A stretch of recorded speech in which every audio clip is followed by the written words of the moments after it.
السلام علیکم ورحمۃ اللہ وبرکاتہ نحمده ونصلی علی رسولہ الکریم اما بعد اعوذ باللہ من الشیطان الرجیم بسم اللہ الرحمن الرحیم رب اشرح لی صدری ویسر لی امری واحلل عقدۃ من لسانی یفقہوا قولی۔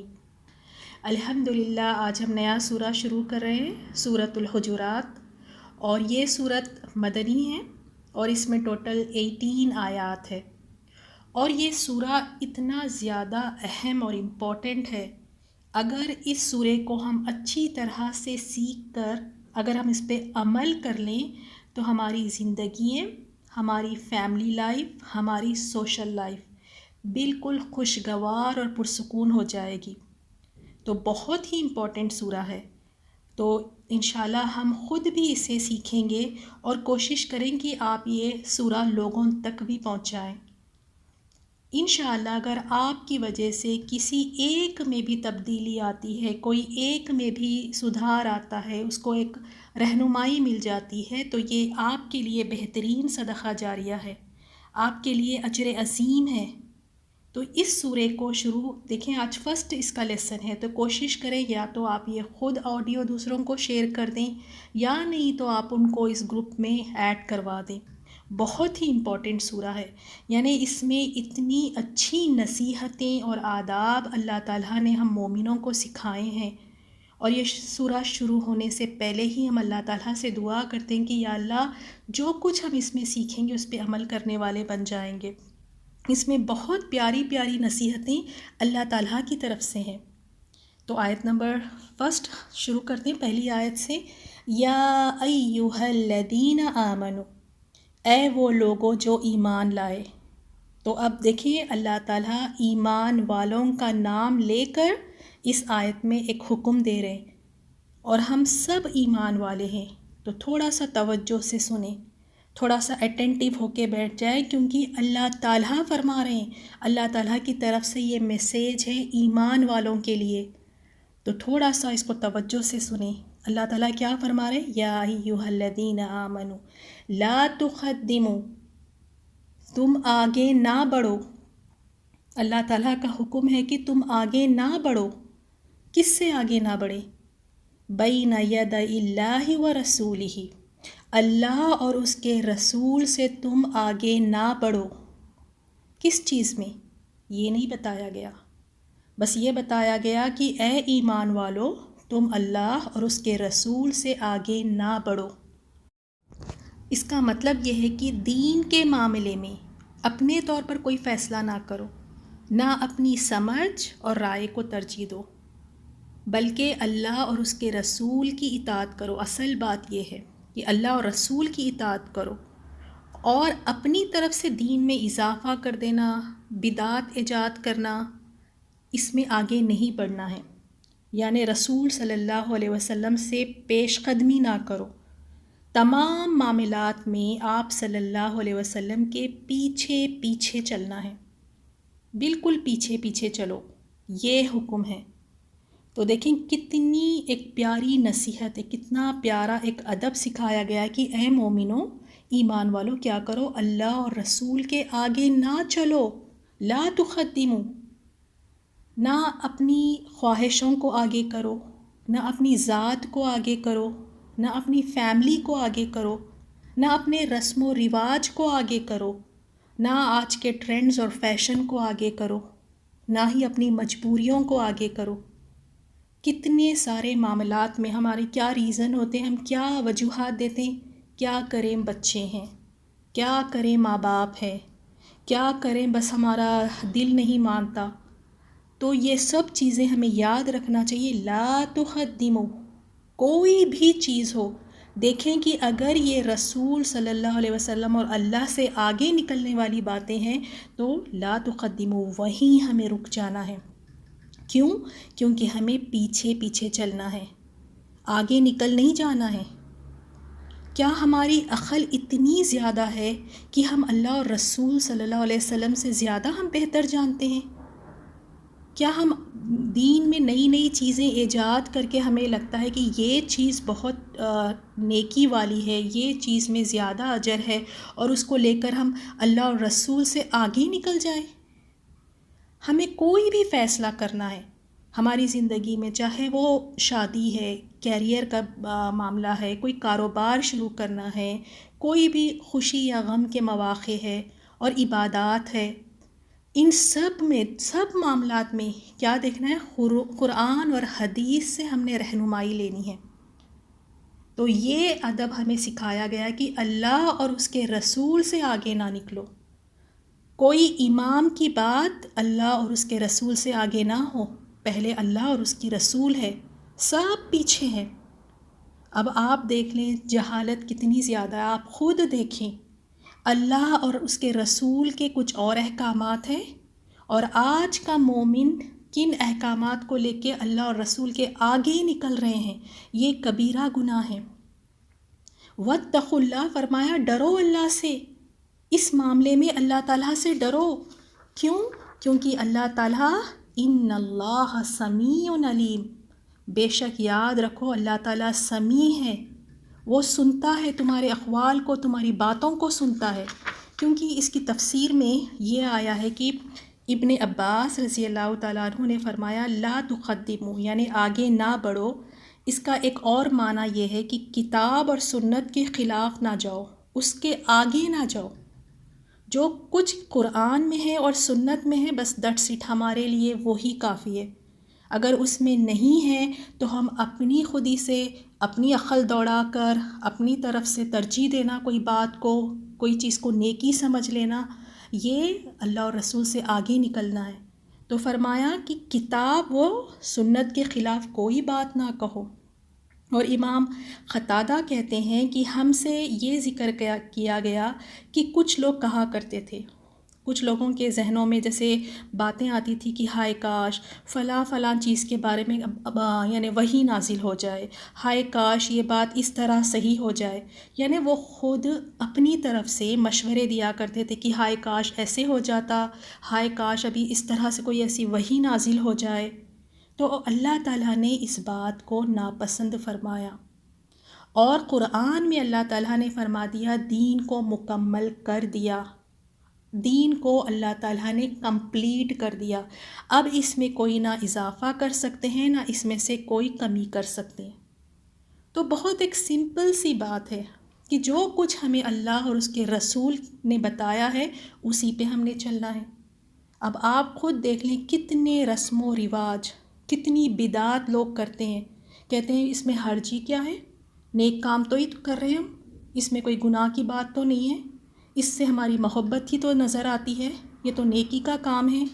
نیکی کا بھی کام ہو، لیکن جب تک اس پہ رسول صلی اللہ علیہ وسلم کی مہر نہ لگی ہو، جب تک وہ چیز قرآن میں اللہ تعالیٰ نے اس کا حکم نہیں دیا، کتنی ہی بڑی نیکی کیوں نہ ہو، وہ اللہ تعالیٰ کے یہاں قبول نہیں کی جائے گی۔ جس رب نے نیکیوں کو قبول کرنا ہے نا، اس رب نے اس قرآن میں بتا دیا اور اپنے نبی کے ذریعے بتا دیا کہ نیکی کیا ہے۔ اب ہم آگے بڑھ کے اپنی طرف سے کوئی بھی دین میں نئی چیز ایجاد نہیں کر سکتے۔ یہ آپ سب کا اسائنمنٹ ہے، تھوڑا سا آپ بھی اس پہ کام کریں، اور آپ سب 3 یا کم سے کم 5 ایسی باتیں لکھیں جو ہماری کمیونٹی یا ہماری سوسائٹی یا فیملی میں دین سمجھ کے کیا جاتا ہے، جو دین ہے ہی نہیں، یعنی اللہ اور اس کے رسول سے آگے نکل رہے ہیں۔ تو انشاءاللہ آپ اس پہ تھوڑا سا ذہن لگائیں اور دیکھیں آس پاس، اور انشاءاللہ اس کو اسائنمنٹ سمجھ کر آپ 5 ایسی کچھ باتیں لکھیں۔ چلیں اب آیت نمبر 2 دیکھتے ہیں۔ اب اس میں بھی اللہ تعالیٰ نے ایک بہت پیارا ادب سکھایا ہے مومنوں کے لیے۔ یا ایھا الذین آمنوا، اے وہ لوگو جو ایمان لائے، تو کیا حکم ہے؟ لا ترفعوا، نہ تم بلند کرو، اصواتکم اپنی آوازیں، فوق اوپر، صوت النبی، نبی کی آواز سے۔ تو یہاں کیا فرمایا؟ اے ایمان والو، اپنی آوازیں رسول کی آواز سے اونچی نہ کرو۔ اور یہ آیت کے شان نزول میں آتا ہے، صحیح بخاری کی حدیث ہے، اس میں روایت کیا گیا ہے کہ قریب تھا کہ 2 نیک آدمی ہلاک ہو جاتے، اور وہ 2 نیک آدمی کون؟ حضرت ابوبکر رضی اللہ تعالیٰ عنہ اور حضرت عمر رضی اللہ تعالیٰ عنہ، کہ ان کی آوازیں اس وقت نبی صلی اللہ علیہ وسلم کی آواز سے بلند ہو گئی تھی۔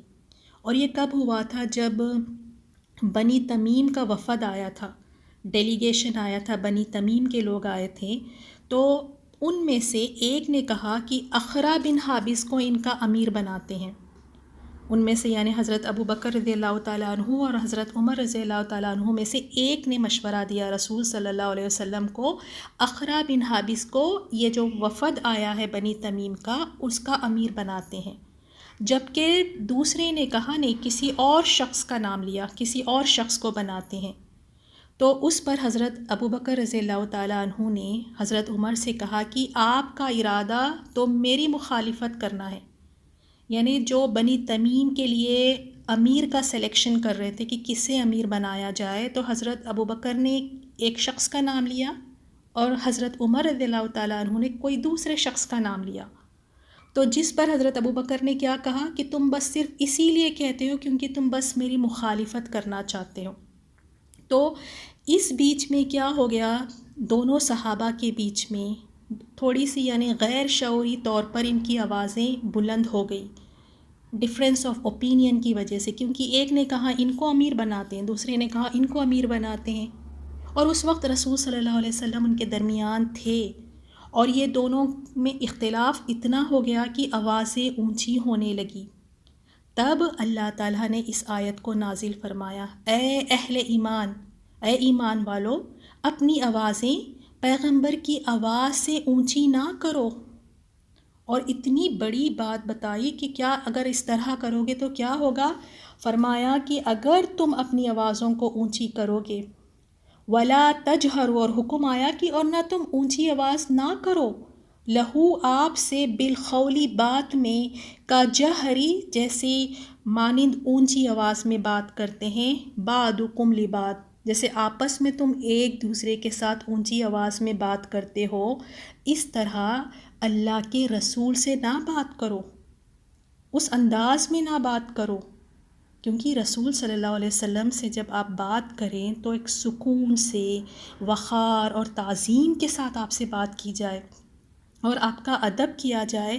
آپ بیٹھے ہیں اور وہاں پر یہ آوازیں اونچی کر کے بات کرنے لگے، اور دیکھیں کہ یہ رسول صلی اللہ علیہ وسلم سے اونچی آواز میں نہیں بات کر رہے ہیں، آپس میں حضرت عمر رضی اللہ تعالیٰ عنہ اور حضرت ابوبکر رضی اللہ تعالیٰ عنہ اختلاف ہو گیا۔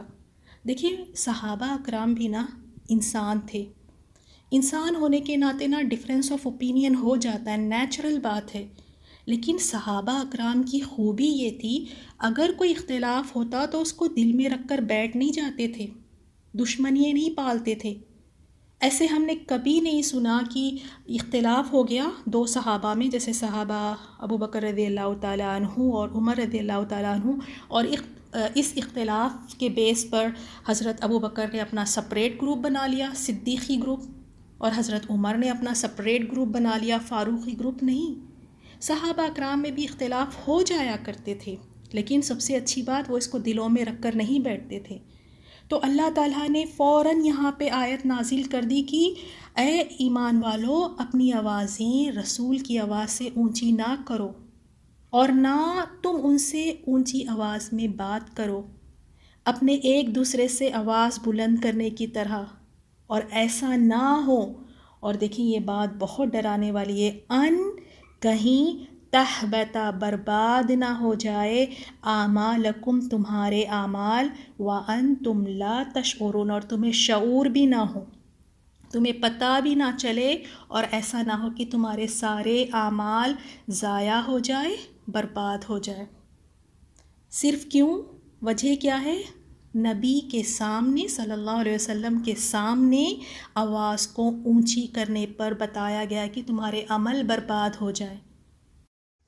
سبحان اللہ، دیکھیں اتنی ڈرانے والی یہ بات ہے، صرف آواز اونچی کرنے پر نبی کے سامنے اللہ تعالیٰ نے فرمایا عمل برباد ہو جائیں گے۔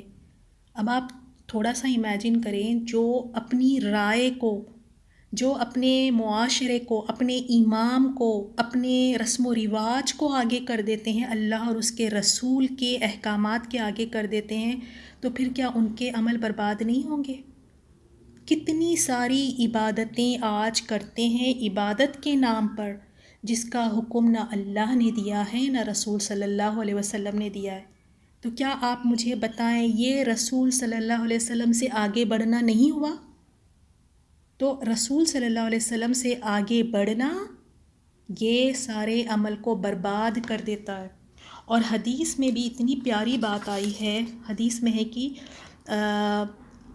آدمی جو ہے اللہ تعالیٰ کی رضامندی کی ایک بات کہہ دیتا ہے اور وہ اس پر غور بھی نہیں کرتا، یعنی وہ بنا سوچے سمجھے کے کوئی ایک ایسی بات کہہ دیتا ہے، لیکن اس بات کی وجہ سے اللہ تعالیٰ اس کے لیے خوشنودی لکھ دیتا ہے، یعنی اللہ تعالیٰ اس سے راضی ہو جاتا ہے۔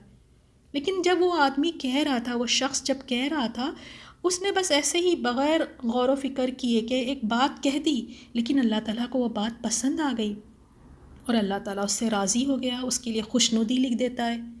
اور اسی طرح ایک شخص اللہ تعالیٰ کی ناراضگی کی ایک بات کہتا ہے، صرف ایک بات، اور وہ اس پر غور بھی نہیں کرتا، بغیر سمجھے کہ، بغیر غور کرے کہ ایک ایسی بات کہہ دیتا ہے، لیکن وہ بات اللہ کو ناراض کر دیتی ہے، لیکن وہ اس ایک بات کی وجہ سے آگ میں اس سے بھی زیادہ دور جا گرتا ہے جتنا آسمان اور زمین میں فاصلہ ہے۔ کتنی ڈرانے والی بات ہے یہ۔ مسند احمد کی حدیث ہے اور ترمذی میں بھی اسے روایت کیا گیا ہے۔ اور ہم کتنی باتیں بنا سوچے سمجھے کہ قرآن کے لیے کہہ دیتے ہیں، حدیثوں پہ باتیں بنا دیتے ہیں، آیتوں پہ پتہ نہیں کیا کچھ ہم کہہ دیتے ہیں، فتوے لگا دیتے ہیں۔ تو بنا سوچے سمجھے کوئی بات کہنا، حالانکہ وہ ایک ہی بات ہوتی ہے، تو بہت مومن کو چاہیے کہ بہت سوچ سمجھ کر بات کرے۔ یہ نہیں کہ اللہ نے زبان دی ہے بس اب جو مرضی چاہے بولتے جائے، دین کے لیے، دین کے معاملات میں نہیں، بہت کیئرفل رہنا ہے۔ آیت نمبر 3 دیکھتے ہیں۔ ان الذین، بے شک وہ لوگ جو یغضون پست رکھتے ہیں، اصواتہم اپنی آوازوں کو، عند رسول اللہ، رسول اللہ کے پاس، اولئک الذین، تو یہی لوگ ہیں، اولئک الذین امتحن اللہ، یہی لوگ ہیں اللہ نے ان پر خالص کر دیا، قلوبہم، ان کے دل، للتقوی، تقوی کے لیے۔ تو یہاں پر اللہ تعالیٰ نے فرمایا بے شک جو لوگ اللہ کے رسول کے سامنے اپنی آوازوں کو پست رکھتے ہیں، نیچی رکھتے ہیں، یہی لوگ ہیں جن کے دلوں کو اللہ تعالیٰ نے تقوی کے لیے آزمایا ہے۔ اور اللہ تعالیٰ ہر کسی کو آزماتا ہے۔ اس آیت سے ہمیں پتہ چلا تقوی کا بھی امتحان ہوتا ہے۔ پچھلی آیتوں میں جیسے ہم نے دیکھا نا کہ اللہ تعالیٰ دیکھنا چاہتا ہے تم میں سے کون صبر کرنے والا ہے اور کون جہاد کرنے والا ہے۔ جہاد مطلب اسٹرگل کرنے والا ہے۔ اور یہاں پتہ چلا کہ اللہ تعالیٰ تقوی کا بھی امتحان لیتا ہے۔ اللہ تعالیٰ دیکھتا ہے کہ کون تقوی میں ہے، اور یہ کیسے پتہ چلے گا؟ انسان کے عمل سے پتہ چل جاتا ہے۔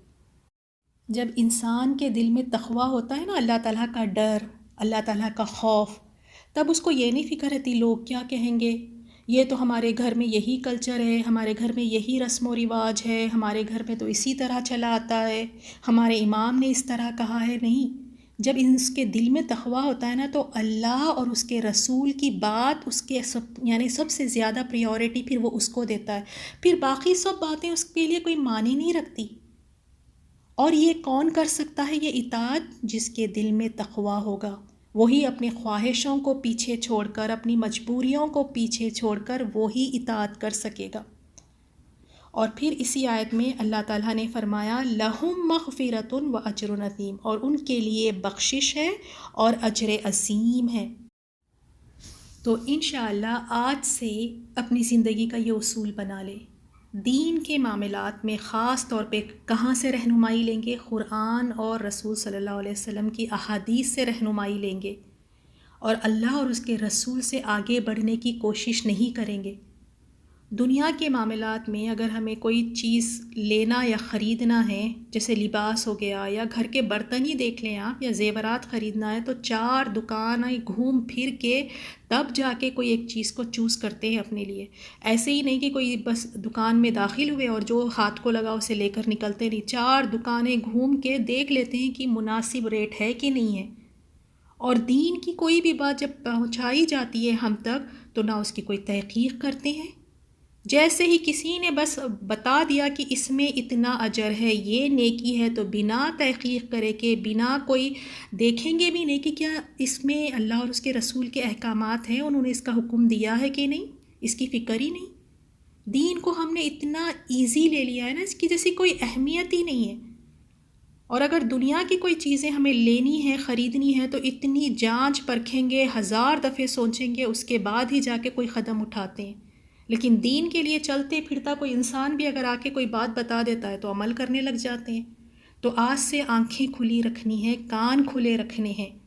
کوئی بھی بات اگر کوئی پہنچاتا ہے تو پہلے تحقیق تو کر لیں، ایسا نہ ہو کہ لاشعوری طور پر پھر ہم اللہ اور اس کے رسول سے آگے نکل جائیں اور پھر ہمارے سارے عمل برباد ہو جائیں۔ تو اس چیز کا ہمیں خیال رکھنا ہے۔ کئی ایسے نیکی سمجھ کر کام کیے جاتے ہیں۔ ابھی میلاد النبی گزرا ہے، کیا یہ رسول صلی اللہ علیہ وسلم نے منایا؟ کیا صحابہ نے اس کو منایا ہے؟ آپ بتائیں، کیا اللہ تعالیٰ نے اتنی بڑی نیکی کا احکام اپنے صحابہ کو نہیں دیا کہ وہ منائیں اس چیز کو؟ رسول صلی اللہ علیہ وسلم نے اپنے صحابہ سے اتنی بڑی نیکی، اگر اس میں اتنا بڑا اجر ہے، اتنا بڑا یعنی عظیم دن ہے، یہ خوشی والا موقع ہے، تو کیا رسول صلی اللہ علیہ وسلم اس دن کو اپنے صحابہ کو نہیں بتاتے؟ اور جو لوگ آج اس کو سمجھتے ہیں کہ یہ نیکی ہے، یہ خوشی کا موقع ہے، یہ بھی ایک نیک عمل ہے، تو کیا یہ اللہ اور اس کے رسول سے آگے بڑھنا نہیں ہوا؟ اپنی سوچ، اپنی سمجھ، اپنے رائے یعنی اپنی اوپینین کو ترجیح دینا نہیں ہوا؟ بتا دیا لا تقدموا، آگے نہ بڑھو، جتنا دیا ہے اتنا ہی لے لو، اپنی عقلیں مت دوڑاؤ، کیونکہ پھر اس کے بعد یہ ہوگا کہ پھر وہ عمل اللہ تعالیٰ کے یہاں قبول ہی نہیں ہوگا۔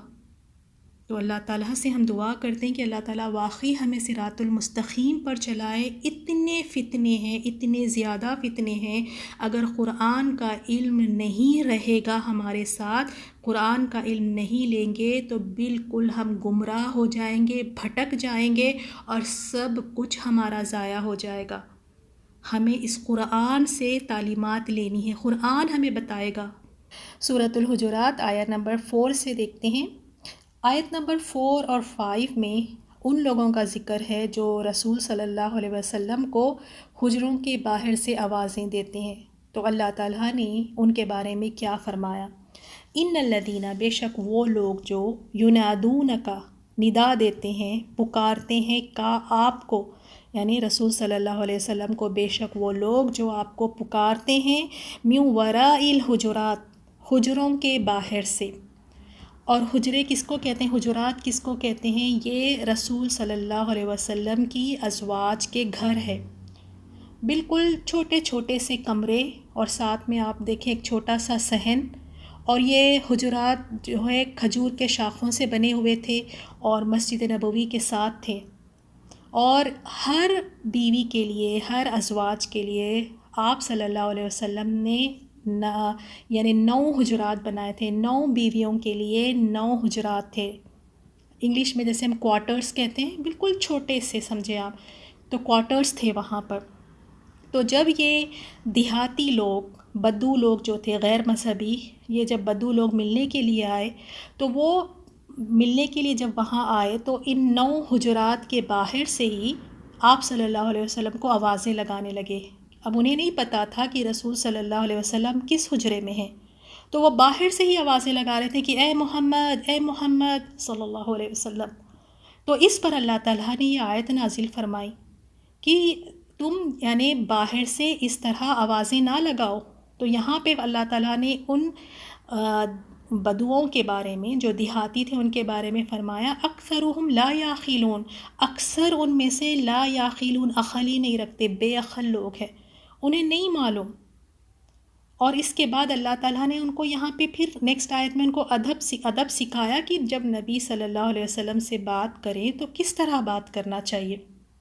اور دیکھیں یہاں حجرات کی جو بات آئی ہے، رسول صلی اللہ علیہ وسلم کی ازواج اس میں رہا کرتی تھی، آپ نے ہر ایک بیوی کو الگ الگ کوارٹرز دیے۔ ایسے نہیں تھا کہ ایک ہی کوارٹر میں ایک ہی گھر میں دو مختلف کمروں میں ان کو رکھا ہو۔ تو اس سے ہمیں یہاں یہ بھی پتہ چلتا ہے کہ ہر بیوی کے الگ الگ سپریٹ سیکشنز تھے، تو اسی طرح یعنی اگر کسی کے ازواج زیادہ ہے، ایک سے زیادہ بیوی ہے، تو ان کو الگ الگ سپریٹ سیکشنز دینی چاہیے۔ جیسے دیکھیں یہاں بے شک چھوٹے ہی تھے لیکن سب کو الگ الگ رکھا تھا، سب کے الگ الگ سپریٹ اپنی اپنی کوارٹرز تھیں۔ اور دوسری بات، ہم کتنی دفعے اپنے گھروں کی طرف ہم دیکھتے ہیں تو ہم کتنی شکایتیں کرتے ہیں کہ میرا گھر چھوٹا ہے، میرے گھر میں زیادہ سامان نہیں ہے، میرا گھر اتنا اچھا نہیں لگتا۔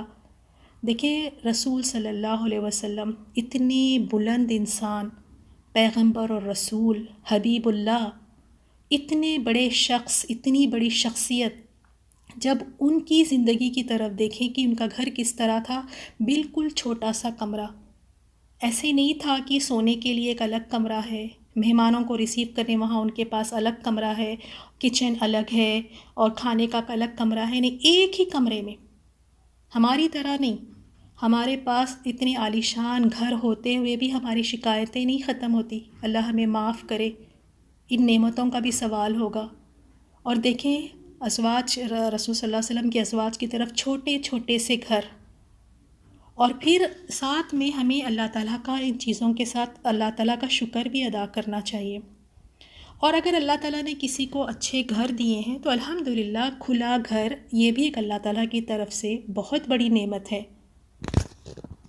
تو اب یہ جو بدو اور گوار لوگ ہیں، یعنی ان میں زیادہ ایٹیکیٹس نہیں ہوتے، یعنی وہ ان سویلائزڈ لوگ ہیں، گوار قسم کے لوگ ہیں، تو اب یہ آ کے باہر سے پکارنا شروع کر دیے، کیونکہ انہیں نہیں پتہ تھا رسول صلی اللہ علیہ وسلم کس کوارٹر میں ہیں، تو باہر سے آوازیں دینے لگ گئے۔ تو اللہ تعالیٰ نے انہیں نیکسٹ آیت میں، آیت نمبر 5 میں فرمایا وَلَوْ، اور اگر، انہم، بے شک وہ، صبروا، اگر وہ صبر کرتے، حتیٰ یہاں تک کہ تخرجا، آپ خود ہی نکل آتے، الیہم، ان کی طرف، اگر یہ انتظار کر لیتے، یہ صبر کرتے اور رسول صلی اللہ علیہ وسلم خود نکل آتے ان کی طرف، لَكَانَ، البتہ ہوتا، خَيْرًا لَهُمْ، یہ ان کے لیے زیادہ بہتر ہوتا، ان کی دنیا اور آخرت کے لیے زیادہ بہتر ہوتا۔ اور رسول صلی اللہ علیہ وسلم کا تحمل ایسا تھا کہ وہ باہر نکل کے ان پہ چلانے لگے یا ان سے ناراض ہونے نہیں لگے کہ یہ کیا تم میرے حجرات کے باہر آ کے اتنی زور زور سے آوازیں لگا رہے ہو، پکار رہے ہو، کیا تم میں اخلاق نہیں ہے، تم انتظار نہیں کر سکتے، میں اللہ کا نبی ہوں؟ کچھ بھی نہیں، کچھ نہیں۔ رسول صلی اللہ علیہ وسلم میں بہت زیادہ تحمل، بہت اچھا اخلاق، لوگوں کو درگزر کرنے والی چیزیں تھیں نا۔ تو الحمدللہ بالکل کچھ نہیں کہا، یہ تو اللہ تعالیٰ نے آیت نازل فرما دی، اللہ تعالیٰ نے آیت نازل فرمائی کہ میرے نبی سے اس طرح نہ بات کرو، اگر تم صبر کر لیتے، اگر نبی کا انتظار کر لیتے تو یہ تمہارے لیے زیادہ بہتر ہوتا۔ رسول صلی اللہ علیہ وسلم نے کچھ نہیں کہا خیر کی چابی ہے، دیکھیں اگر صبر کہا، اگر یہ صبر کر لیتے نا تو ان کے لیے بہتر ہوتا۔ تو ہمیں کیا پتہ چلا، اگر خیر چاہیے تو خیر کی چابی جو ہے وہ صبر ہے۔ جب ہم صبر کرتے ہیں نا تو پیچھے پیچھے خیر خود بخود آتا ہے۔ رسول صلی اللہ علیہ وسلم کا دیکھیں برداشت، دیکھیں یہاں پر تحمل، دیکھیں ان کو کچھ نہیں کہا لیکن اللہ نے آیت اتاری۔ اگر ہم جیسے ہو تو ہم 4 باتیں سنا دیں، اتنے منہ پھٹ ہوتے ہیں کہ اگر کوئی کچھ کر دے تو ان کو جب تک 4 باتیں نہیں سنا دے ہمارے دل کو چین ہی نہیں آتا۔ اور دوسری بات جو ہم اس آیت سے سیکھ سکتے ہیں وہ یہ ہے کہ آگے والے انسان کو انڈرسٹینڈ کرنا چاہیے، ان کو تھوڑی سی گنجائش دینا چاہیے، ان سے زیادہ ایکسپیکٹ نہیں کرنا چاہیے۔ دیکھیں ایک تو یہ بدو قسم کے لوگ ہیں، ان سویلائزڈ لوگ ہیں، گوار لوگ ہیں، ان میں وہ اخلاق، وہ ایٹیکیٹ نہیں ہوتے۔ اب آگے اگر وہ اس طرح کا بیہیویئر کرتے ہیں تو وہ اسی طرح پلے بڑے ہیں، ان کا نیچر ہی اسی طرح ہے۔ تو اب ان سے گلے شکوے کرنا کہ انہوں نے ایسی بات کیوں کہہ دی اور پھر ان کے ساتھ ناراض ہو جانا اور ان کو کرٹیسائز کرنا، ان پر ہنسنا، نہیں، یہ نہیں کرنا چاہیے۔ تو ہمیشہ اس بات کو ہمیں بھی یاد رکھنا ہے، ہمیں بھی سیکھنا ہے کہ اگر کوئی انسیویلائزڈ لوگ، کوئی جاہل لوگ یا کوئی گوار لوگ کچھ ایسی بات کہہ دیتے ہیں جن میں ایٹیکیٹس نہیں ہیں، تو اس کو ہمیں دل سے لگا کر نہیں بیٹھنا ہے۔ پھر اللہ تعالیٰ نے توبہ کی طرف ان کو دعوت دی، فرمایا واللہ غفور الرحیم، اور اللہ تعالیٰ تو نہایت بخشنے والا اور بڑا مہربان ہے۔ اگر تم اللہ سے بخشش مانگو تو اللہ تعالیٰ ضرور تمہیں اس پہ، اللہ تعالیٰ تمہیں معاف بھی فرمائے گا اور اللہ تعالیٰ تم پر رحم بھی فرمائے گا۔ اور دیکھیں حدیث میں یہ بھی آتا ہے کہ کثرت سوال سے ہمیں منع کیا گیا ہے، یعنی زیادہ سوال نہیں کرنا چاہیے۔ اسی وجہ سے صحابہ اکرام رسول صلی اللہ علیہ وسلم سے زیادہ سوال نہیں کرتے تھے، اور صحابہ اکرام یہ کرتے تھے کہ کوئی بدو آ جائے، کوئی ایسے ہی دیہاتی آ جائے تو وہ بڑے خوش ہوتے تھے کہ جو سوال، کیونکہ سوال ان میں بھی تھا کہ ہم بھی جانیں، ہم بھی پوچھیں، لیکن ایک آداب تھے کہ آپ زیادہ سوال نہیں کرنا ہے آپ سے، تو صحابہ اکرام چپ رہا کرتے تھے۔ لیکن جب یہ گوار لوگ، بدو دیہاتی لوگ آتے تھے تو یہ رسول صلی اللہ علیہ وسلم سے سوال پوچھتے تھے، تو اس سوال سے ان کے علم میں بھی اضافہ ہو جاتا تھا اور وہ خوش ہو جاتے تھے صحابہ کہ چلے ہمیں بھی کچھ سیکھنے کے لیے ملا ہے۔ جیسے ایک دیہاتی آیا اور اس نے رسول صلی اللہ علیہ وسلم سے سوال کیا کہ کیا ہمیں جنت میں انگور ملیں گے؟ تو رسول صلی اللہ علیہ وسلم نے فرمایا ہاں، جنت میں انگور بھی ہوں گے۔ تو وہ اس طرح کے آ کے سوال کیا کرتے تھے، کیونکہ دیکھیں ان میں وہ اخلاق، وہ مینرز نہیں ہوتے، وہ ان کی تہذیب، وہ جو سیکھے ہیں نا، وہ ان کا اس طرح سے براٹ اپ نہیں ہوا ہے، کیونکہ دیہاتی لوگ ہیں۔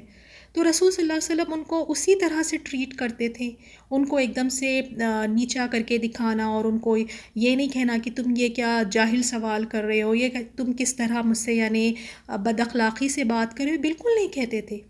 رسول صلی اللہ علیہ وسلم ان کو سمجھتے تھے، ان کو انڈرسٹینڈ کرتے تھے۔ تو اللہ تعالیٰ یہ صفت ہمیں بھی دے۔ کتنی دفعے جو لوگ پڑھے لکھے نہیں ہوتے یا کچھ ہمارے گھر میں کام کرنے والے ہیں یا آٹو رکشے والے یا سبزی والے ہوتے ہیں، تو وہ جب اچھی طرح سے ہم سے بات نہیں کرتے ہیں تو ہم کتنا زیادہ ایک دم طیش میں آ جاتے ہیں کہ اس نے مجھ سے بات کی تو کس طرح اس نے مجھ سے اس طرح بات کی، ایک دم ہم ناراض ہونے لگتے ہیں۔ تو وہ درگزر کرنا چاہیے، کیونکہ وہ ان کا براٹ اپ ویسا نہیں ہوا ہے۔ اب دیکھیں آیت نمبر 6، 7 اور 8، یہ بھی بہت زیادہ امپورٹنٹ آیت ہے، بہت ہی زیادہ۔ اللہ تعالیٰ ہمیں سمجھنے والا بنائے، اس آیتوں کو ہمارے دل میں اتار دے۔ اللہ تعالیٰ نے اس آیت میں فرمایا یا ایھا الذین آمنوا، اے وہ لوگوں جو ایمان لائے، یعنی کوئی حکم ہے ہمارے لیے، ہم ایمان والے ہیں، رائٹ؟ تو اللہ تعالیٰ کیا حکم دے رہے ہیں کہ اے جو لوگ ایمان لے کر آئے، ان اگر جاءکم، لائے تمہارے پاس، فاسقن، کوئی فاسق، بنبئن، کوئی خبر، اگر تمہارے پاس کوئی فاسق کوئی خبر لے کر آئے تو کیا کرنا ہے؟ کوئی نیوز اگر آپ کو لا کے دے رہا ہے، کوئی بات آپ تک کوئی پہنچا رہا ہے اور وہ فاسق ہے۔ فاسق کسے کہتے ہیں؟ جو نافرمان ہو، جو دین کے حدوں سے نکل جائے، جو کبیرہ گناہ کرنے والا ہے، جو آپ دیکھ کے پتہ چل جاتا ہے کہ یہ اگر کوئی بات لے کر آیا تو اس کی بات میں ہو سکتا ہے اتنی سچائی نہ ہو۔ تو جو دین کی حدوں سے نکلا ہوا ہو، گناہ گار ہو، فاسق ہو، تو اگر ایسا کوئی شخص کوئی بھی نیوز لے کر آتا ہے تو اللہ تعالیٰ نے کیا حکم دیا ہے؟ فَتَبَيَّنُوا، تو تحقیق کر لیا کرو۔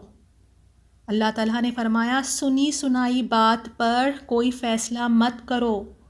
کوئی بھی نیوز تم تک پہنچتی ہے، نہ تو فوراً اس کو جلدی قبول کر لو، نہ ہی اس کو ریجیکٹ کرو، جانچ لو، پہلے دیکھ تو لو۔ ہو سکتا ہے کہ یہ فاسق ہمیشہ جھوٹی خبریں لاتا ہے، ہو سکتا ہے اس بار سچی خبر لے آئے، ہو سکتا ہے جیسے ہر بار یہ جھوٹی خبریں پھیلاتا ہے اس بار بھی آپ کے سامنے جھوٹی خبر لایا ہوگا۔ تو تحقیق کر لو۔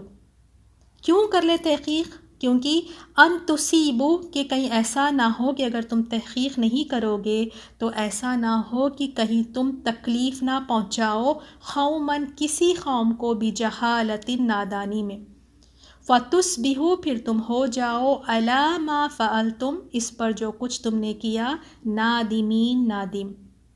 تو اللہ تعالیٰ نے یہاں فرمایا اے ایمان والو، اگر کوئی نافرمان تمہارے پاس کوئی خبر لائے تو تحقیق کر لیا کرو، تاکہ تم کسی قوم کو نادانی سے تکلیف نہ پہنچاؤ کہ پھر تم اپنے آپ پر یعنی بعد میں پچھتانے لگو، نادم ہونے لگو۔ دیکھیں ہر خبر کو تحقیق کرنے کی ضرورت نہیں ہے. اب ہر کوئی آپ کے پاس کوئی خبر لاتا ہے تو ضروری نہیں ہے کہ ہر نیوز کی ہر خبر کی آپ تحقیق کریں، ویریفائی کریں. دیکھیں ایسی خبروں کو، ایسی نیوز یا ایسی کوئی بات کوئی آپ تک لاتا ہے جس کا اثر ڈائریکٹلی یا انڈائریکٹلی آپ پر ہوتا ہے، تو ایسی باتوں کو ضرور تحقیق کر لیا کرے، جانچ لیا کرے. یا کوئی دین کی بات ہے، کوئی احادیث کی بات ہے، کوئی لا کر آپ تک پہنچا رہا ہے، تو ایسی باتوں کو بھی کیا کریں، فتبینوا، تو تحقیق کر لیں. ہر سنی سنائی بات کو بس ایک دم سے سنی اور دوسروں تک پہنچانا نہیں شروع کر دینا چاہیے. اگر اس طرح ہر فاسق کی بات کو بغیر تحقیق کے اگر اس کو ہم یقین کرنے لگیں گے تو کیا ہوگا؟ لڑائی جھگڑے ہوں گے اور سکون خراب ہوگا. اسی طرح رشتے خراب ہوتے ہیں. کوئی آ کر ایک خبر دے دیتا ہے کہ فلاں نے تمہارے بارے میں یہ کہا تھا، اب اس کی نہ جانچ کرتے ہیں اور کچھ نہیں، بس یہ بات کو دل میں لگا لیتے ہیں کہ اس نے میرے بارے میں یہ کہا تھا اور رشتے ختم کر لیتے ہیں. تو پہلے جانچ تو لیں. تو ہمیں کیا پتہ چلا کون سی خبروں کو ہم نے جانچنا ہے؟ جو ڈائریکٹلی انڈائریکٹلی ہم پہ اثر کرتی ہے، ہم سے ریلیٹڈ ہے. اب ہر کسی سے نہیں، امریکہ کا پریسیڈنٹ کا یہ ہوا ہے یا کچھ اور نیوز سن رہے ہیں تو وہ نیوزوں کا تو ہم پر کوئی افیکٹ نہیں ہونے والا نا، تو اس کی تحقیق ہم نے نہیں کرنی. اور دوسری دین اور عبادات کے جو طریقے ہیں، کوئی دین ہے، کوئی احادیث ہے، تو اس کی بھی تحقیق کر لیا کرے. رسول صلی اللہ علیہ وسلم نے فرمایا آدمی کے جھوٹے ہونے کے لیے اتنا ہی کافی ہے کہ وہ سنی سنائی بات کو آگے پہنچا دے. بس سنا، بنا تحقیق کرے کہ بس لوگوں کو پہنچانا شروع کر دیا. کسی نے کچھ کہا، فوراً یا کوئی میسیج آ گیا، بنا ویریفائی کرے کہ فارورڈ کر دیے. کسی نے کچھ کہا، فوراً فون اٹھایا اور دوسروں کو بتا دیا. یہ بھی جھوٹ ہے. پہلے رکیں، پہلے تحقیق تو کر لیں، جانچ پڑتال تو کر لیں. ایسا نہ ہو کہ پھر جہالت میں، لا علمی میں کچھ بڑا یعنی بعد میں پچھتانا پڑے. پھر ہو سکتا ہے وہ خبر جھوٹی ہو. اور یہ آیت بھی اللہ تعالیٰ نے اس وقت نازل کی جب رسول صلی اللہ علیہ وسلم کے پاس کسی نے ایسی خبر پہنچائی جس سے مس انڈرسٹینڈنگز کریٹ ہو گئی تھی. تب اللہ تعالیٰ نے یہ آیت نازل فرمائی. میں فرمایا وَعَلَمُوا، اور تم جان لو، أَنَّ فِيكُمْ، کہ تمہارے اندر رسول اللہ، ان لوگوں کو بتایا گیا کہ تم اس بات کو بھولو نہیں، اس بات کو یاد رکھو کہ تمہارے بیچ رسول اللہ ہے. یعنی جان لو کہ تم میں اللہ کے پیغمبر موجود ہے، لہٰذا ان کی تعظیم کرو، ان کے ساتھ ادب سے پیش آؤ اور ان کے حکم کے آگے سر اطاعت خم کر دو. وہ تمہاری مصلحتوں کو خوب جانتے ہیں اور تم پر وہ تم سے بھی زیادہ شفیق ہے، اور تمہارے بارے میں یعنی وہ زیادہ جانتے ہیں. اور اللہ تعالیٰ نے اسی آیت میں پھر فرمایا لَوْ يُطِيعُكُمْ فِي كَثِيرٍ مِّنَ الْأَمْرِ لَعَنِتُّمْ، اگر بہت سی باتوں میں وہ تمہارا کہا مان لیا کرے، یعنی اگر رسول اللہ بہت سی باتوں میں تمہاری باتوں کو اگر مان لیں گے تو کیا ہوگا؟ لَعَنِتُّمْ، تو تم مشکل میں پڑ جاؤ گے. یعنی اگر تم تمام باتوں میں رسول اللہ اگر تمہارا کہا مان لیں تو اس سے تم مشکل میں پڑ جاؤ گے. کیوں؟ دیکھیں اگر آپ کو پچھلا قصہ یاد ہو، یہ تو ایک ایگزامپل بتا رہی ہوں کہ حدیبیہ کے وقت پر سارے صحابہ کا کیا رائے تھی کہ آگے بڑھ کر کفار کے ساتھ جنگ کی جائے. آپ صلی اللہ علیہ وسلم صرف آپ ہی چاہتے تھے کہ صلح ہو جائے. اگر رسول اللہ صلی اللہ علیہ وسلم صحابہ کی بات کو مان لیتے، جس طرح وہ رائے دے رہے تھے کہ آگے بڑھ کے جنگ کی جائے، تو کون مشکل میں پڑتا؟ نقصان بھی مومنوں کا ہوتا، مشکل میں بھی مومن ہی پڑتے. تو اللہ تعالیٰ نے یہاں پہ فرمایا کہ اگر وہ ہر بات تمہاری ماننے لگیں گے، جو تم مشورے دیتے ہو، جو تم اپنی رائے دیتے ہو، اگر ہر بات رسول اللہ ماننے لگیں گے تمہاری، تو تم ہی مشکل میں پڑ جاؤ گے. پھر اللہ تعالیٰ نے صحابہ کے بارے میں فرمایا وَلَكِنَّ، لیکن اللہ تعالیٰ نے حَبَّبَ إِلَيْكُمْ، محبوب بنا دیا تمہاری طرف الایمان، ایمان کو اللہ تعالیٰ نے صحابہ کے لیے محبوب بنا دیا. وہ اس سے محبت کرنے لگے ایمان سے. وَزَيَّنَهُ، اور اسے مزین کر دیا، اسے بیوٹیفائی کر دیا. نہ کہ صرف ایمان کو محبوب بنا دیا صحابہ کرام کے لیے، بلکہ اللہ تعالیٰ نے اس کو بیوٹیفائی کر دیا، ان کے لیے مزین کر دیا، فی قلوبکم، تمہارے دلوں میں، وکر رہا، اور اس نے ناپسند بنا دیا، الیکم، تمہاری طرف، الکفر، کفر کو، والفسوق، اور فسق کو، والعصیان، اور نافرمانی کو۔ تو اللہ تعالیٰ کا یہ ایک بہت بڑا فضل ہے جو اللہ تعالیٰ نے صحابہ کرام پر کیا۔ اللہ تعالیٰ نے ان کے دلوں میں ایمان کی اتنی محبت ڈالی کہ وہ ایمان سے محبت کرنے لگے، اور اس کو اللہ تعالیٰ نے خوبصورت کر کے دکھایا۔ اور شیطان کیا کرتا ہے؟ شیطان گناہوں کو خوبصورت کر کے دکھاتا ہے۔ تو یہاں دل کی خوبصورتی کی بات آئی ہے کہ دل کس طرح خوبصورت ہوتے ہیں؟ ایمان سے۔ جس طرح ہم اپنے جسم کا خیال رکھتے ہیں کہ ہمارا جسم خوبصورت لگے، ہمارے جسم کے لیے ہم کتنی ساری کوششیں کرتے ہیں، اس کو سجاتے ہیں، اس کو سنوارتے ہیں تاکہ لوگ، ہمیں پتہ ہے کہ لوگ اسے دیکھتے ہیں تو ہم اس کا کتنا خیال رکھتے ہیں۔ لیکن اللہ تعالیٰ ہمارے جسموں کی طرف نہیں دیکھتا، اللہ تعالیٰ ہمارے دل دیکھتا ہے۔ اور دلوں میں خوبصورتی کس چیز سے آتی ہے؟ ایمان سے۔ ایمان سے دل خوبصورت ہوتے ہیں۔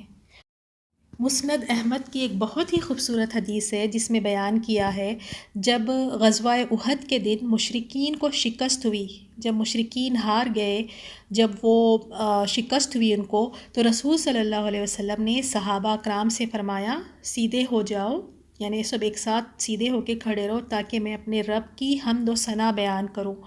تب صحابہ اکرام نے آپ کے پیچھے صفیں بنا لی، صفیں یعنی لائنز بنا کر پیچھے کھڑے ہو گئے، اور رسول صلی اللہ علیہ وسلم نے یہ دعا مانگی۔ اس دعا میں یہ بھی پیاری دعا تھی، اسے ضرور یاد کریں، اسے نماز کے سجدے میں بھی آپ پڑھ سکتی ہیں، نماز میں سلام پھیرنے سے پہلے بھی پڑھ سکتی ہیں، اور باقی دوسرے اوقات میں بھی پڑھ سکتی ہیں۔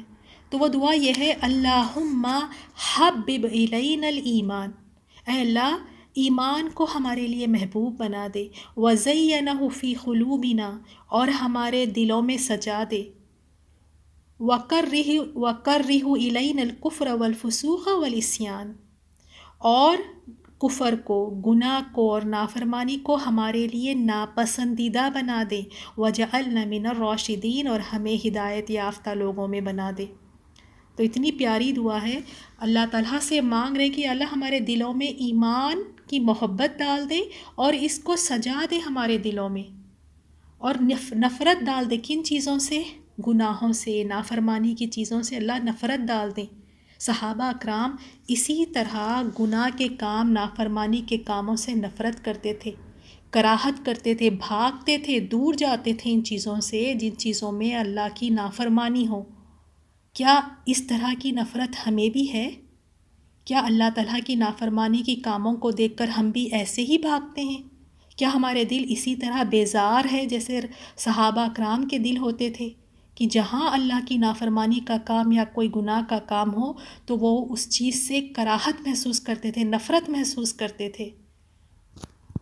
پھر اللہ تعالیٰ نے فرمایا، فضلا من اللہ و نعمتاً، یہ اللہ کا فضل اور احسان ہے، واللہ علیم حکیم، اور اللہ تعالیٰ خوب جاننے والا ہے، حکیم بڑا حکمت والا ہے، یعنی وہ خوب جانتا ہے کہ ہدایت کے مستحق کون ہیں، کس کے دلوں میں ایمان کی محبت ڈالے، کس کے دلوں میں ایمان کو مزین کرے، اور کون گمراہی کا مستحق ہے۔ اللہ تعالیٰ ان سب چیزوں کو جاننے والا ہے۔ دیکھیں ان آیات میں اللہ تعالیٰ نے پہلے صحابہ کرام کی صفت بتائی، اور اس کے بعد ہمیں بتایا اولئک ھم الراشدون، وہ ہے ہدایت یافتہ لوگ۔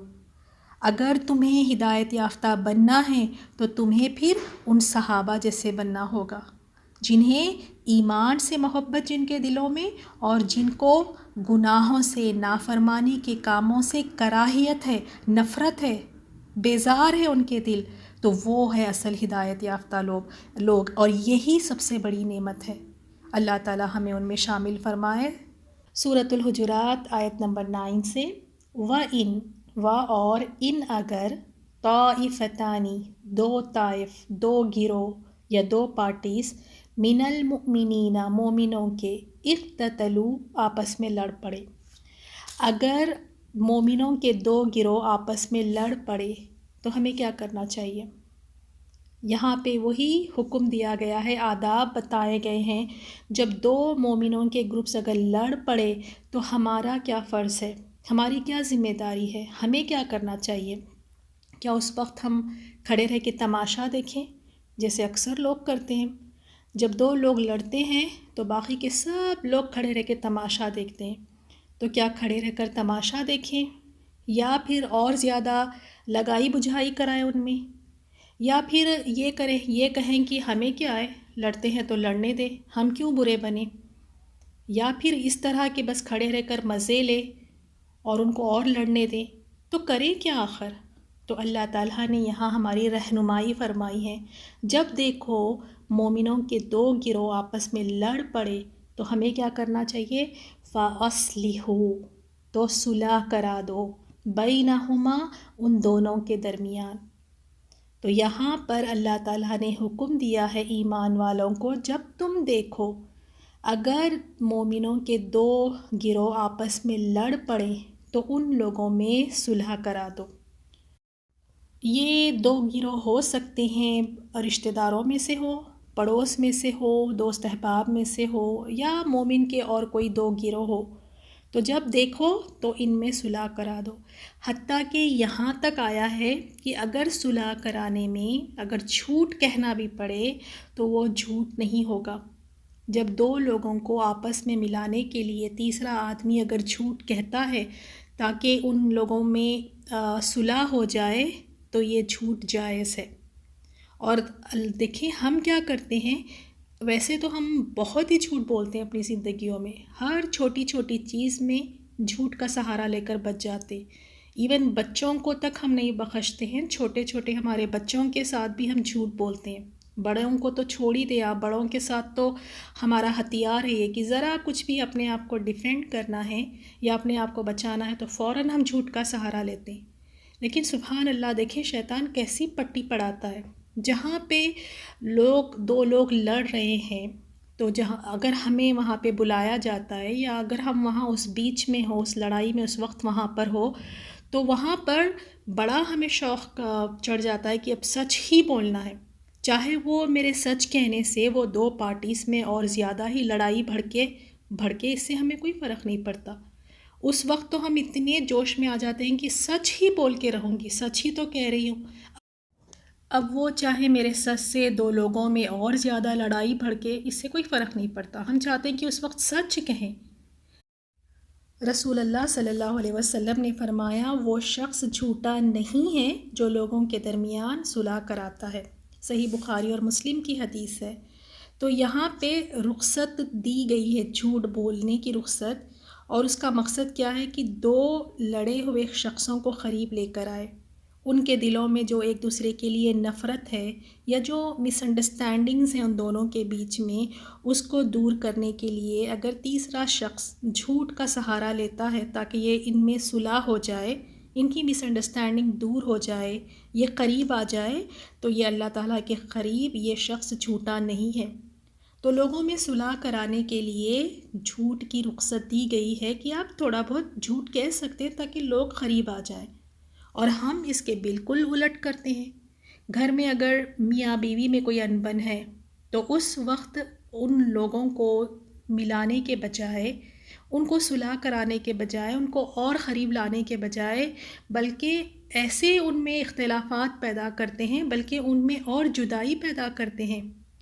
سبحان اللہ، ہمیں یہ بات یاد رکھنی چاہیے، لڑانا، رشتے کٹانا یہ شیطانوں کے کام ہیں، یہ شیطان کا عمل ہے، شیطان کے کام ہیں.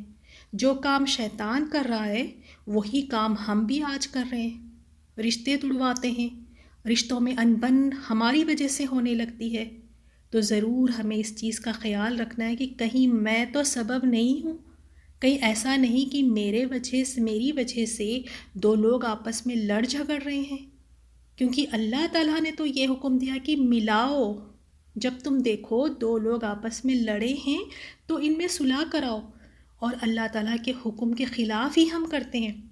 دو لوگ آپس میں ہنسی خوشی سے ہیں، کئی میاں بیوی آپس میں ایک دوسرے کے ساتھ اچھی انڈرسٹینڈنگ کے ساتھ رہتے ہیں اور وہ تیسرے کو دیکھا نہیں جاتا. اب اس میں اتنی مس انڈرسٹینڈنگس کریٹ کرتے ہیں کہ جب تک وہ لوگ لڑے جھگڑے نہیں دل کو سکون نہیں آتا. استغفر اللہ.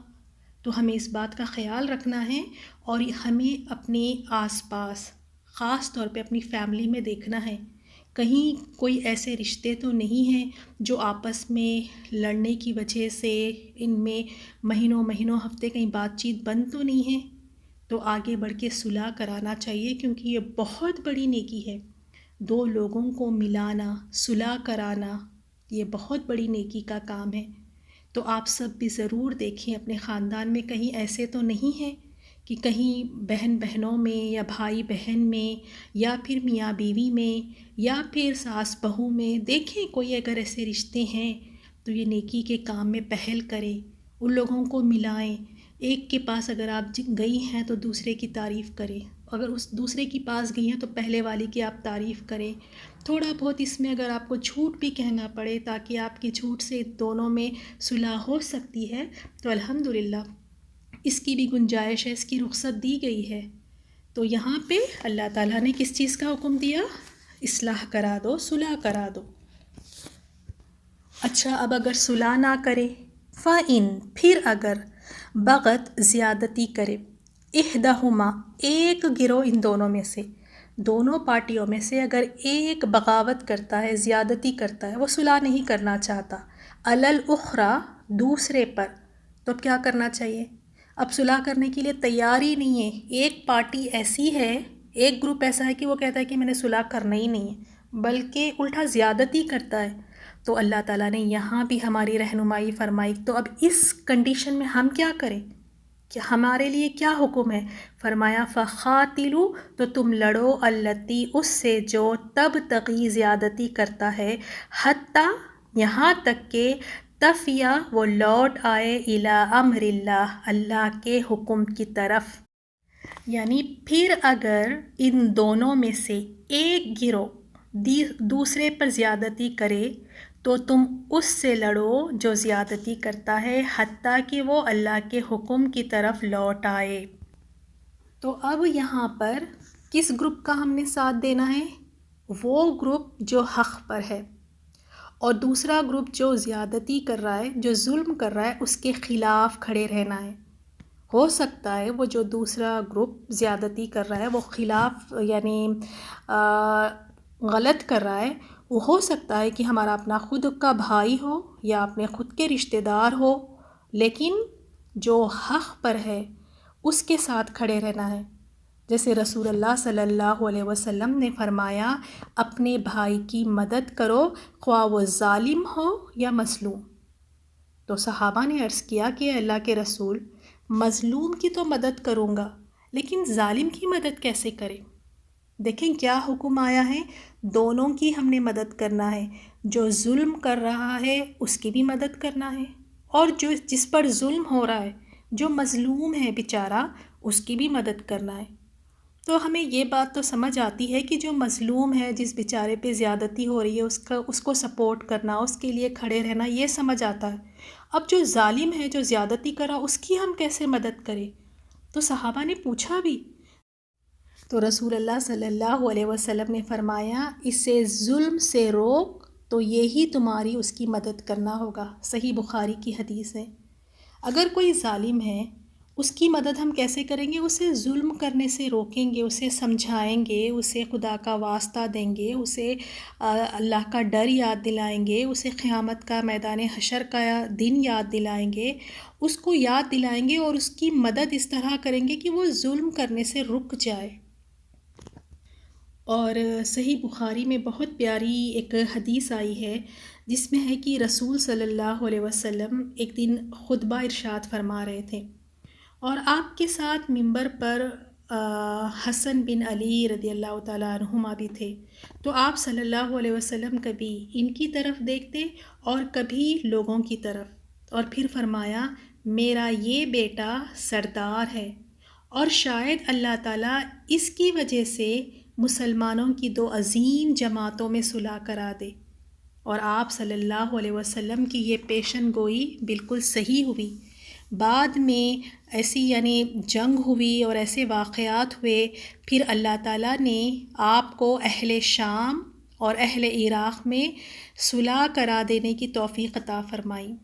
تو یہ تفسیر ابن کثیر میں صلح کے اس میں یہ بھی ایک یعنی حدیث بیان کی گئی ہے۔ تو الحمدللہ ہم نے دیکھا یہاں پر کہ کس طرح صلح کرانے کی اہمیت ہے، اور اس کے بعد پھر ساتھ میں یہ ہے کہ جب ایک گروپ یعنی بالکل وہ صلح نہیں کرنا چاہتا تو اس کے ساتھ لڑنا ہے، یعنی اس کے اگینسٹ کھڑے رہنا ہے، کب تک؟ جب تک وہ اللہ تعالیٰ کے اللہ اور اس کے رسول کی طرف لوٹ نہ آئے، یعنی حق کو سن کر مان لے، یعنی اس کا مطلب اللہ اور رسول صلی اللہ علیہ وسلم کے احکام کے مطابق اپنا اختلاف دور کرے، اور ساتھ میں دوسرے مسلمانوں کی ذمہ داری ہے کہ وہ سب مل کر بغاوت کرنے والے گروہ سے لڑائی کریں تاکہ وہ اللہ کے حکم کو ماننے کے لیے تیار ہو جائے۔ فَإِن پھر اگر فَاءَت وہ لوٹ آئے، وہ مان جائے، فَأَصْلِحُوا تو تم صلح کرا دو، بینہما ان دونوں کے درمیان۔ کس طرح صلح کرائیں گے؟ اب جو پارٹی زیادتی کر رہی تھی وہ مان گئی، وہ صلح کرنے کے لیے تیار ہو گئی، تو اب لوگوں کا کیا کام ہے؟ کس طرح ان لوگوں کے درمیان صلح کرائیں گے؟ بالعدل، حق کے ساتھ، انصاف کے ساتھ۔ وَأَقْسِطُوا تم انصاف کرو، عدل و حق کے ساتھ، اور اقسطوا تم انصاف کرو۔ کیوں؟ ان اللہ یحب المقسطین، کیونکہ بے شک اللہ تعالیٰ پسند کرتا ہے، محبت فرماتا ہے انصاف کرنے والوں کو۔ تو یہاں پہ فرمایا گیا پس جب وہ فریق لوٹ آئے جو زیادتی کر رہا تھا، تو دونوں فریقوں میں، دونوں گروپس میں انصاف کے ساتھ صلح کرا دو اور انصاف سے کام لو، کیونکہ اللہ تعالیٰ انصاف کرنے والوں کو پسند کرتا ہے۔ نسائی کی حدیث ہے، دنیا میں عدل و انصاف کرنے والے دنیا میں اس انصاف کی وجہ سے اللہ تعالیٰ کے سامنے موتیوں سے بنے ہوئے ممبروں پر ہوں گے۔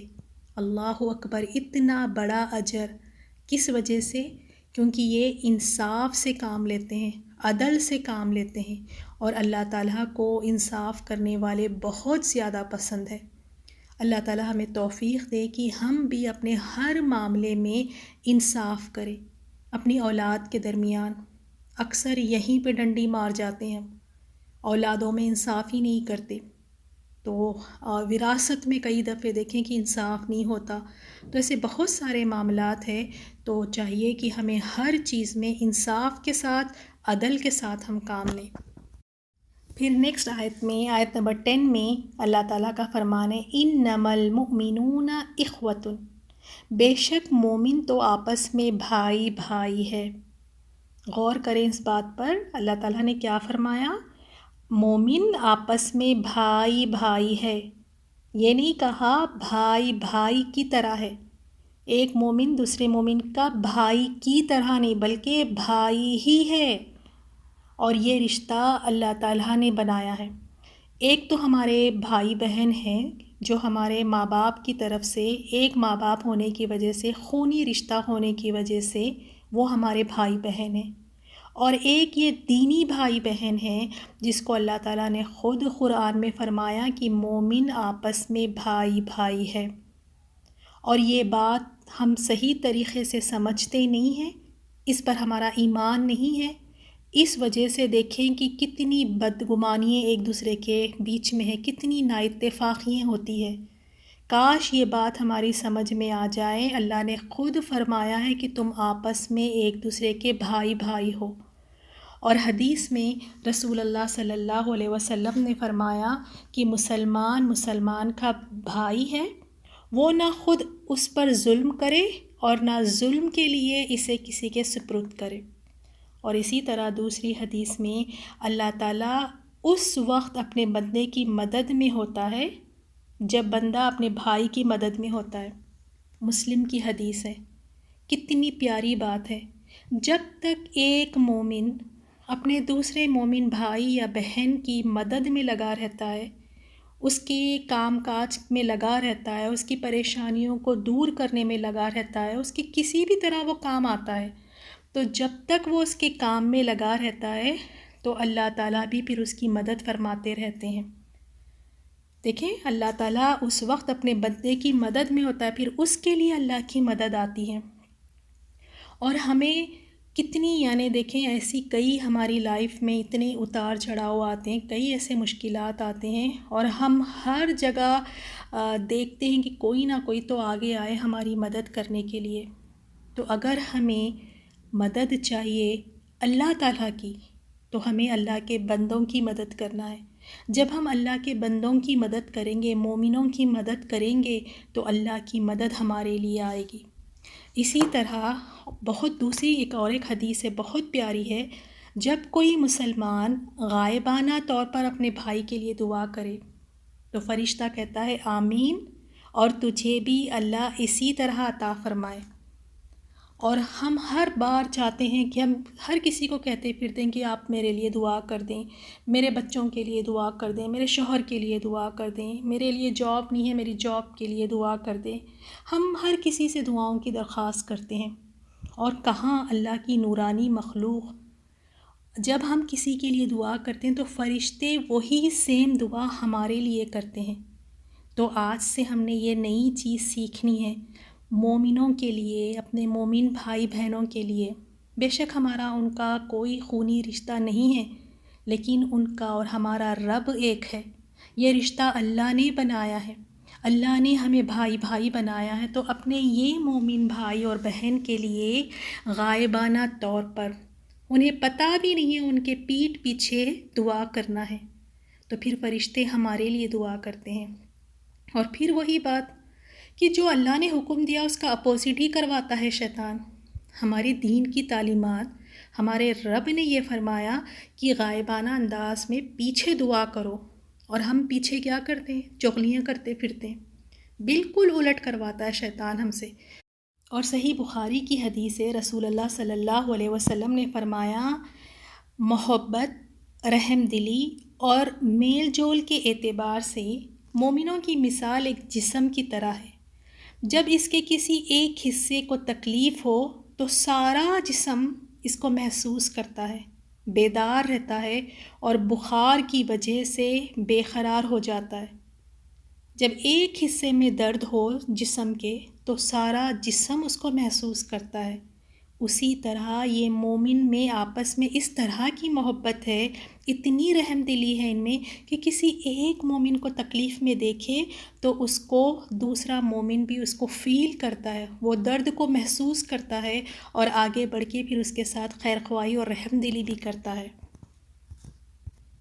پھر اللہ تعالیٰ نے حکم دیا فَأَصْلِحُوا بَيْنَ أَخَوَيْكُمْ، تم اپنے دو بھائیوں میں صلح کرا دیا کرو، یعنی لڑنے والی دونوں جماعتوں میں صلح کرا دیا کرو۔ بیٹھ کے مزے نہ لو، تماشے نہ دیکھو، یہ نہیں کہو کہ میری کیا اس میں ہے، چھوڑو میں کیوں اس میں اپنا سر کھپاؤں، مجھے کیا حاصل ہونے والا ہے، الٹا میں ہی بدنام ہو جاؤں گی۔ نہیں، اللہ کا حکم ہے کہ تم جاؤ اور صلح کراؤ، واتقوا اللہ، اور یاد رکھو اللہ سے ڈرتے رہو۔ اللہ کا ڈر، تقوی یاد دلایا گیا ہے کہ تمام کاموں میں اللہ تعالیٰ سے ڈرو۔ کیوں؟ لعلکم ترحمون، شاید تم پر رحم کیا جائے۔ تم اللہ کا ڈر اختیار کرو، اللہ تعالیٰ کا تم تقوی اختیار کرو تو تم پر رحم کیا جائے گا۔ کیونکہ جو انسان میں اللہ تعالیٰ کا ڈر ہوگا، تقوی ہوگا، وہی تو پھر اپنی ساری چیزوں کو چھوڑ کر دو لوگوں میں صلح کرانے کی کوشش کرے گا، ورنہ تو وہ کہے گا کہ مجھے کیا ہے، میں کیوں کسی کی صلح کراتے پھروں، مجھے اپنے خود کے اتنے کام ہیں، الٹا میں جا کے بیچ میں بدنام ہو جاؤں گا۔ لیکن جس میں خدا کا خوف ہوگا وہ ضرور آگے جائے گا، اور جس میں تقوی ہوگا تو ضرور اللہ تعالیٰ اس پہ رحم بھی فرماتے ہیں۔ اور دیکھیں صحیح بخاری کی حدیث ہے، حضرت انس رضی اللہ تعالیٰ عنہ سے روایت ہے، تم میں سے کوئی شخص اس وقت تک مومن ہو ہی نہیں سکتا، یعنی کمپلیٹ مومن، کامل مومن ہو ہی نہیں سکتا۔ یعنی اگر کوئی جاننا چاہتے ہیں کہ وہ مومن ہے کہ نہیں تو یہ ٹیسٹ کر کے دیکھیں اپنے آپ پر۔ رسول اللہ نے فرمایا مومن وہی ہے، جب تک وہ مومن ہو ہی نہیں سکتا جب تک وہ اپنے مسلمان بھائی کے لیے بھی وہ چیز پسند نہ کرے جو وہ اپنے لیے پسند کرتا ہے۔ تو اگر ایمان کا ٹیسٹ لینا ہے، اگر دیکھنا ہے کہ ہم پکے مومن ہیں، تو اپنے آپ کو ذرا جانچیں، ٹٹولیں اور دیکھیں کہ کیا میں اپنے لیے جو پسند کرتی ہوں اپنے مومن بھائی بہنوں کے لیے بھی میں خود وہ چیز پسند کرتی ہوں کہ نہیں۔ ہر بیسٹ چیز تو ہم اپنے لیے پسند کرتے ہیں، سبحان اللہ۔ بس ایک چھوٹی سی مثال دوں گی، ویسے تو بہت ساری مثالیں ہیں۔ فنکشنز آپ نے دیکھے ہوں گے، فنکشنز پر ہم جاتے ہیں، ایک ٹیبل پہ آپ دیکھیں کہ 7 سے 8 لوگ بیٹھے ہیں، ڈنر ٹیبل ہے، اور لا کر جب ویٹر کھانا سرو کرتا ہے تو وہ جو پلیٹ کسی ایک کے ہاتھ میں لگ جاتی ہے تو وہ جو ڈش ہے وہ خود بھی اپنے لیے ڈال لیں گی، اپنے ساتھ بیٹھے اپنے بھائی بہن اور بچوں کو بھی ڈال لیں گی۔ اسی ٹیبل پہ جو دوسرے لوگ بیٹھے ہیں وہ بس منہ تکتے ہی رہ جاتے ہیں، اور جس کا ہاتھ پہلے لگ گیا اس ڈش پہ تو وہ بس اپنے سب چہیتوں کو، اپنے آس پاس والوں کو ڈالیں گی، اور باقی کے ٹیبل والوں کو ملے یا نہ ملے اس سے کوئی فرق ہی نہیں پڑتا۔ مومن کیسا ہوتا ہے؟ اپنے سے زیادہ دوسروں کو ترجیح دیتا ہے۔ اسی طرح اگر بیٹھنے کی جگہ کم ہو تو پھیل کر بیٹھیں گے تاکہ میرے لوگ جب آئے تو میں ان کو جگہ نکال کر دوں، اور باقی کے دوسرے کھڑے رہتے ہیں۔ اتنا نہیں ہوتا کہ تھوڑا سا پاس ہو کر بیٹھ کے اس کو جگہ دے، بلکہ اور اپنا پرس رکھ لیں گے اس جگہ پر، یا پھیل کر بیٹھ جائیں گے تاکہ میری بہن یا میری امی یا میری فلاں آ جائے تو ان کو بیٹھنے کی جگہ رہے گی۔ ابھی وہ آئی نہیں ہے لیکن ان کی جگہ اٹھا کر رکھیں گے، اور دوسری بیچاری مومن بہن کھڑی ہے تو اس کا ہمیں کوئی فرق ہی نہیں پڑتا۔ دیکھیں، جب تک ہم مومن ہو ہی نہیں سکتے جب تک ہم دوسرے مومن کو ترجیح نہ دیں، قربانیاں کرنا سیکھیں، اللہ کے لیے چیزوں کو چھوڑنا سیکھیں، دوسروں کو ترجیح دینا سیکھیں، یہ ایک مومن کی صفت ہے۔ اور دوسری بات، صلح کرانے والے بنیں، لوگوں میں فساد پھیلانے والے نہیں۔ سبحانک اللہم و بحمدک، نشہد ان لا الہ الا انت، نستغفرک و نتوب الیک۔